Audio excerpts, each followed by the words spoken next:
ನಮಸ್ಕಾರ ವೀಕ್ಷಕರೇ, ಸಪ್ತಶ್ವ ಚಾನೆಲ್ಗೆ ಸ್ವಾಗತ.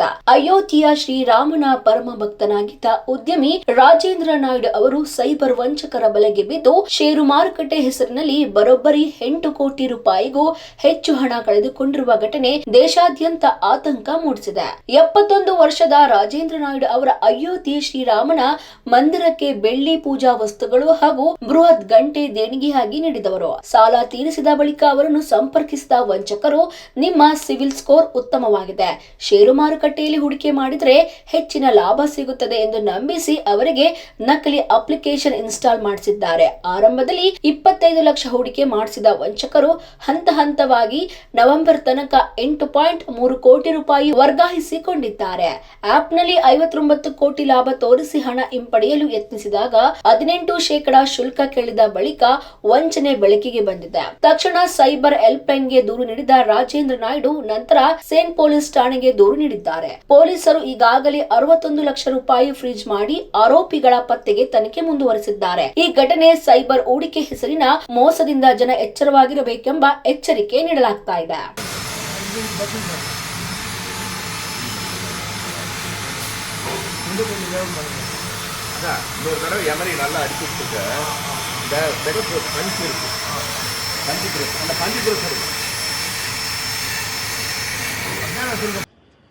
ನನ್ನ ಹೆಸರು ಎ ರಾಜೇಂದ್ರ ನಾಯ್ಡು, ಬೆಂಗಳೂರು ಸೌತಿಂದ. ನಾನು ಹಿಂದೆ ಒಂದು ಸಲ ರಿಲಯನ್ಸ್ ಕ್ಯಾಪಿಟಲ್ ಲೋನ್ ತಗೊಂಡಿದ್ದೆ. ಆ ಲೋನ್ ರೆಫರೆನ್ಸಿಂದ ಒಬ್ಬ ಲೇಡಿ ಫೋನ್ ಮಾಡಿ, ನಿಮ್ಮದು ಟ್ರ್ಯಾಕ್ ರೆಕಾರ್ಡ್ ಭಾರಿ ಚೆನ್ನಾಗಿದೆ, ನಿಮಗೆ ರಿಲಯನ್ಸ್ ಸೆಕ್ಯೂರಿಟೀಸಲ್ಲಿ ಪ್ರೈಮರಿ ಅಲಾಟ್ಮೆಂಟಲ್ಲಿ ನಿಮಗೆ ಶೇರ್ಸ್ ಅಲಾಟ್ ಮಾಡ್ತೀವಿ ಅಂತ ಹೇಳಿ ನನಗೆ ಇಂಟ್ರೊಡ್ಯೂಸ್ ಮಾಡಿಕೊಂಡು ಆ ಗ್ರೂಪಲ್ಲಿ ಸೇರಿಸ್ಕೊಂಡ್ರು. ನಾನು ಗ್ರೂಪಲ್ಲಿ ಸೇರಿ ಇನಿಷಿಯಲ್ ಆಗಿ ಸ್ವಲ್ಪ ಇನ್ವೆಸ್ಟ್ಮೆಂಟ್ ಮಾಡಿ ಸುಮಾರು 2 ಕೋಟಿವರೆಗೂ ಇನ್ವೆಸ್ಟ್ ಮಾಡಿದೆ.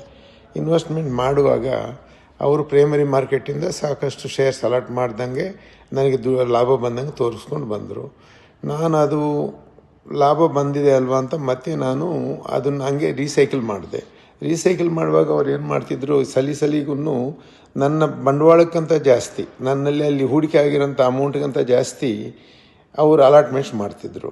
ಆವಾಗ ಮತ್ತೆ ಫರ್ದರ್ ದುಡ್ಡು ಹಾಕೋ ನೆಸಿಟಿ ಬಂತು.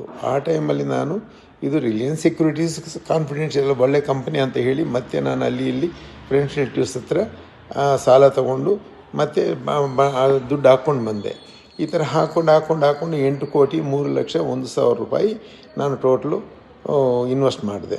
ಇನ್ವೆಸ್ಟ್ ಮಾಡುವಾಗ ನನಗೆ ಸಾಕಷ್ಟು ಪ್ರೈಮರಿ ಅಲಾಟ್ಮೆಂಟ್ಸ್ ಬಂದಂಗೆ ತೋರಿಸಿದ್ರು. ಅವ್ರ ಲೆಡ್ಜರ್ ಕಾಪಿನೂ ನಾನು ಇದರಲ್ಲಿ ಕಳಿಸಿದ್ದೀನಿ.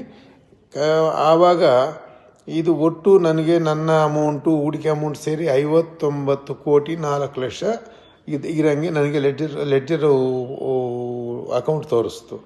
ಆವಾಗ ನಾನು ಇನ್ನು ಅದು ಗ್ರೂಪು 3 ತಿಂಗಳಾಗೋಯ್ತು, ಇನ್ನು ಕ್ಲೋಸ್ ಆಗುತ್ತೆ ಅಂತ ಹೇಳಿದ ಕೂಡಲೇ ನಾನು ಒಂದು ಪಾರ್ಟ್ ಪೇಮೆಂಟ್ ತಗೊಳ್ಳೋಣ ಅಂತ ಅವ್ನು ರಿಕ್ವೆಸ್ಟ್ ಮಾಡಿ ಒಂದು 15 ಕೋಟಿ ನನಗೆ ರೀಇಂಬರ್ಸ್ ಮಾಡಿ ಅಂತ ರಿಕ್ವೆಸ್ಟ್ ಕಳಿಸಿದೆ.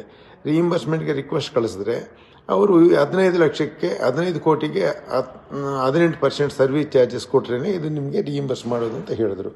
ಈ ವಿಷಯ ನಮಗೆ ಹಿಂದೆ ಹೇಳಿರಲಿಲ್ಲ. ಈ ಪ್ರಾಸೆಸ್ಸಲ್ಲಿ ಮಿಸ್ಟರ್ ಪ್ರೊಫೆಸರ್ ರಾಕೇಶ್ ಜೈನ್ ಅಂತ ಅವರು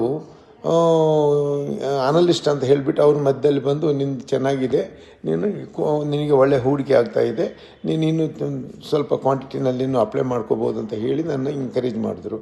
ಎಂಕರೇಜ್ ಮಾಡಿ ಅವರು ನನಗೆ ಅಲಾಟ್ಮೆಂಟ್ಸ್ ಚೆನ್ನಾಗಿ ಬರ್ತಿತ್ತು. ಎವ್ರಿ ಟೈಮ್ ನನ್ನಲ್ಲಿ ಅಲ್ಲಿ 10 ಕೋಟಿ ಇದ್ದರೆ ಇವರು 12 ಕೋಟಿಗೆ ಅಲಾಟ್ ಮಾಡೋರು, ಆ 2 ಕೋಟಿ ಕಟ್ಟಲೇಬೇಕಂತ ಇನ್ಸಿಸ್ಟ್ ಮಾಡೋರು. ಈ ಥರ ಇನ್ಸಿಸ್ಟ್ ಮಾಡಿ ನಂದು 2 ಕೋಟಿಯಿಂದ ಅದು 8 ಕೋಟಿಗೆ ಹೋಗ್ಬಿಡ್ತು ಇನ್ವೆಸ್ಟ್ಮೆಂಟು. ಕೊನೆಗೆ ಡ್ರಾ ಮಾಡೋಕ್ಕೆ ಹೋಗುವಾಗ ಅವರು 18% ಕಟ್ಟಿದ್ರೆ ಮಾತ್ರ ನಿಮಗೆ 15 ಕೋಟಿ ವಿಡ್ರಾಯಲ್ಗೆ ಪರ್ಮಿಷನ್ ಕೊಡೋದು, ಇಲ್ದಿದ್ರೆ ಕೊಡೋದಿಲ್ಲ, ಅದು ಕಂಪ್ನಿ ರೂಲ್ಸ್ ಅಂತ ಹೇಳಿದ್ರು. ಆವಾಗ ನನಗೆ ಡೌಟ್ ಬಂದು ನಾನು ಒಬ್ಬ ತಿಳಿದ ಸ್ನೇಹಿತರ ಹತ್ರ ಕೇಳಿದ್ರೆ, ಇದೇನು ಸ್ಕ್ಯಾಮ್ ಥರ ಕಾಣ್ತಿದೆ, ದಯವಿಟ್ಟು ನೀವು ಸೈಬರ್ ಕ್ರೈಮ್ಗೆ ಇಮಿಡಿಯೇಟ್ ಅಪ್ರೋಚ್ ಆಗಿ ಅಂತ ಹೇಳಿದ್ರು. ನಾನು cyber crime Bengaluru south Banashankari 2nd ಸ್ಟೇಜಲ್ಲಿ ಹೋಗಿ ಅವ್ರಿಗೆ ಈ ಥರ ಹೇಳಿದ ಕೂಡಲೇ ಅವ್ರು ಹೇಳಿದ್ರು, ಇಲ್ಲ ಇದು ಸ್ಕ್ಯಾಮು, ಈ ಥರ ಸಾಕಷ್ಟು ಜನ ಸಿಕ್ಕೊಂಡ್ಬಿಟ್ಟಿದ್ದಾರೆ, ಅದರಿಂದ ನೀವು ಇಮಿಡಿಯೇಟಾಗಿ ಡಿಸ್ಕಾರ್ಡ್ ಮಾಡಿ ಕಂಪ್ಲೇಂಟ್ ಕೊಡಿ ಅಂತ ಹೇಳಿದ್ರು. ನಾನು ಆ ಸ್ಟೇಷನಲ್ಲಿ FIR ಫೈಲ್ ಮಾಡಿ ಕಂಪ್ಲೇಂಟ್ ಕೊಟ್ಟೆ. ಈ ಪ್ರೋಸೆಸ್ಸಲ್ಲಿ ಅವರು ಅವ್ರ ಕೆಲಸ ಅವರು they have put there best efforts and they are working on that. And ಈ ಪ್ರಾಸೆಸ್ಸಲ್ಲಿ ನನಗೆ ಒಂದು 61 ಲಕ್ಷದಷ್ಟು ಅಮೌಂಟು ಸಿಕ್ಕಿದೆ ಅಂತ ಹೇಳಿದ್ರು. ಅದು ನಿನ್ನೆ ಕೋರ್ಟಲ್ಲಿ ನಾವು ಅಪ್ಲೈ ಮಾಡಿ ಕೋರ್ಟಿಂದ ಆರ್ಡರ್ಸ್ ತೊಗೊಂಡಿದ್ದೀವಿ. ಇವತ್ತವರೆಗೂ ಅದನ್ನು ಮುಂದಕ್ಕೆ ಫರ್ದರ್ ಪ್ರೋಸೆಸ್ ಅವ್ರು ಮಾಡ್ತಿದ್ದಾರೆ. ಇದು ನನ್ನ bad time and bad flight. ಇದು ಜನಸಾಮಾನ್ಯರಿಗೆ ಹೇಳೋದೇನೆಂದರೆ, ಇಂಥ ಆನ್ಲೈನಲ್ಲಿ ಬರೋದು ಯಾರೂ ₹1 ಇನ್ವೆಸ್ಟ್ ಮಾಡಬೇಡಿ. ನಿಮಗೆ ತಿಳಿದಿದ್ದರೆ ಬಿಟ್ಟು, ತಿಳಿದಿದ್ರೂ ಕನ್ಫರ್ಮ್ ಮಾಡಿಕೊಂಡು ಮಾತ್ರ ಮಾಡಿ ಅಂತ ನನ್ನ suggestion. Thank you very much. ನೋಡಿದ್ರಲ್ಲ ವೀಕ್ಷಕರೇ, ಇದೇ ರೀತಿಯ ಇನ್ನಷ್ಟು ಹೊಸ ವಿಡಿಯೋಗಳಿಗಾಗಿ ನಮ್ಮ ಸಪ್ತಶ್ವ ಟಿವಿ ಕನ್ನಡ ಚಾನೆಲ್ನ ಸಬ್ಸ್ಕ್ರೈಬ್ ಮಾಡಿ, ಲೈಕ್ ಮಾಡಿ, ಶೇರ್ ಮಾಡಿ. ಧನ್ಯವಾದಗಳು.